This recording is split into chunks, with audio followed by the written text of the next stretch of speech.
कि इस देश ना आना लाडो। मुझे तो ये लगता है कि यदि इस देश में महिला ही पैदा नहीं हो तो बढ़िया, क्योंकि जो हालात जो रिक्वायरमेंट बनाने लग रही है ना या सरकार, ये मनुस्मृति के ऊपर ज्यादा काम कर रही है। ये तो उनको है पसोर महिला और सुधर, ये तो उनका लटका गेला काम करने वाले काम है। तो हमें जो नारी है, ये गलती हम ये भी मानती हूँ मैं कहीं ना कहीं कि महिलाओं की भी है। डरने की जरूरत क्या है? यदि हम आधी आबादी है, न्यू इंडिया है। हाँ नहीं, न्यू इंडिया है, पर इस न्यू इंडिया के अंदर महिलाएं भी तो न्यू है ना।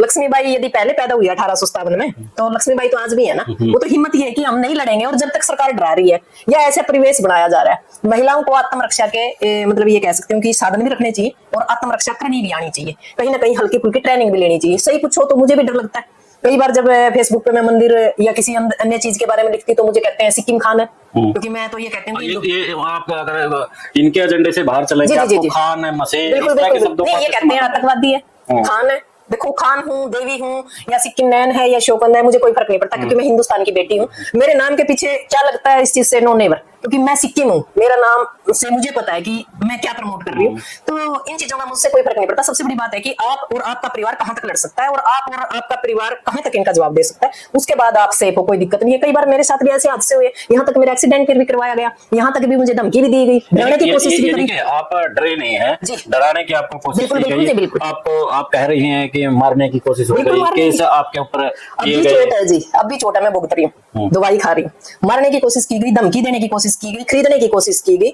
जो जितना जो तंत्र लगा सकते थे सारी तरह की कोशिश की, पर मैं इन चीजों से अब ऊपर आ चुकी हूँ, क्योंकि मेरा एक ही मकसद है, या तो तिरंगे को, जो तिरंगे की शान है, उस जगह मैं उसको स्थापित करने में अपनी भूमिका निभाऊं। यानी भगत सिंह के सपनों का जो भारत था, जो गैर बराबरी है वो किसी भी मामले में हो, पढ़ाई में। लेकिन बीजेपी तो भगत सिंह से डरती है। नहीं, भगत सिंह से वैसे तो आगे रखती है, लेकिन भगत सिंह से डरती है। भगत सिंह विचारधारा अपने आप में एक बड़ी खतरनाक विचारधारा, पर मैं भगत सिंह के पूंजीवादी के खिलाफ है, ये देश तो पूंजीवाद पे खड़ा है। बिल्कुल बिल्कुल, इसीलिए तो अब लड़ाई किसकी है? साम्राज्यवाद की और पूंजीवाद की।